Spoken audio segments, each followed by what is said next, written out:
What if I told you that the most expensive thing in your life isn't your rent, your car, or your phone bill, but a small, forgettable habit you repeat every single day? A habit so boring and insignificant that you'd never think twice about it. Something like a $10 Starbucks coffee. Most people hear that and immediately shrug. It's just $10. But by the end of this video, you're going to understand why that mindset quietly destroys future net worth. And yes, this is going to be uncomfortable. That's the point. Let me tell you about two people. Their names are Mark and Jason. They're not special. They don't come from money. They earn roughly the same income, live in the same city, and both say they want to be financially free someday. On the surface, their lives look almost identical. Same stress, same bills, same excuses. But there's one difference that decides everything. A daily $10 decision. Every morning, Mark stops by Starbucks. It's routine, comfortable, a $10 coffee and maybe a pastry, nothing crazy. He tells himself he deserves it. He works hard, and honestly, he's right. $10 feels harmless. It's less than a movie ticket, less than a meal out. It doesn't hurt today, and that's exactly why it's dangerous. Jason also likes coffee. He enjoys it just as much. But at some point, he asked a different question. Not, can I afford this, but what is this actually costing me long term? So Jason still grabs coffee sometimes, but most days that same $10 goes somewhere else. Not into something exciting, not into something that feels good right away, just somewhere intentional. Now fast forward 20 years, Mark has spent roughly $73,000 on coffee and other small daily conveniences. And before your brain tries to minimize that number, pause for a second. $73,000 didn't disappear all at once. It leaked out slowly, invisibly, cup by cup, day by day. And at the end of those 20 years, Mark has nothing to point to. No asset, no leverage, no optionality, just memories of mornings he barely remembers. Jason took that exact same $73,000 and invested it consistently. Nothing flashy, no risky bets, no genius trades, just boring, average market returns. That money didn't stay $73,000. It grew to over $300,000. And here's the part that really stings. Jason didn't work harder for it. He didn't sacrifice more. He didn't live like a monk. He just redirected one small habit. This is where people misunderstand money. It's not about the coffee, it's about what that coffee represents. Immediate comfort versus future freedom.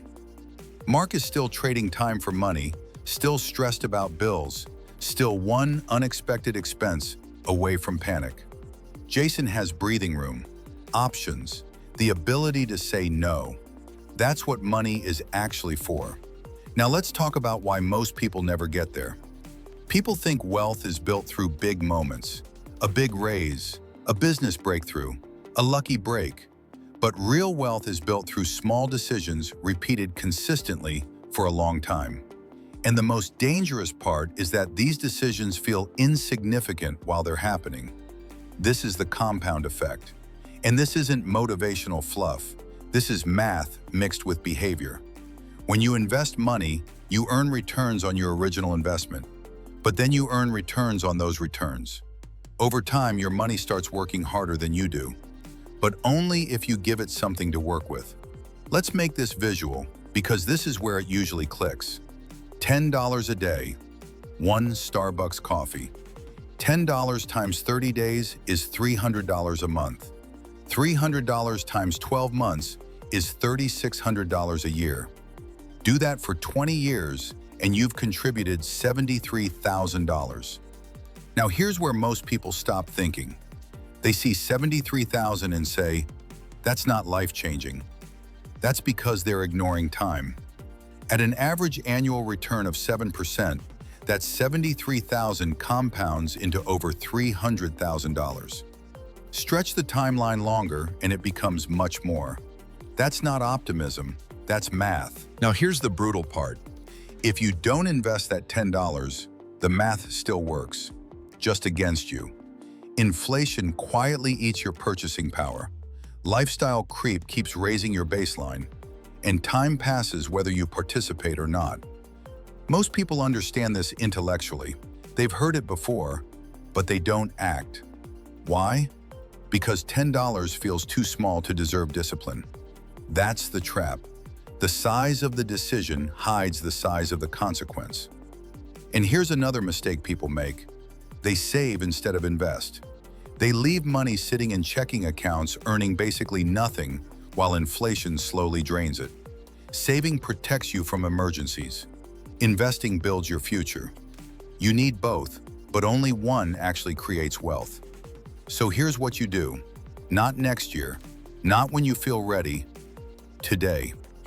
First, identify your daily $10 habit. Be honest. This isn't about guilt, it's about awareness.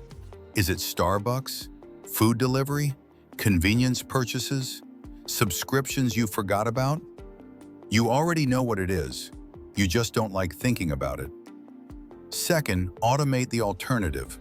This matters more than motivation ever will. Set up an automatic transfer, $10 a day or whatever your equivalent is. Make it invisible. Make it boring.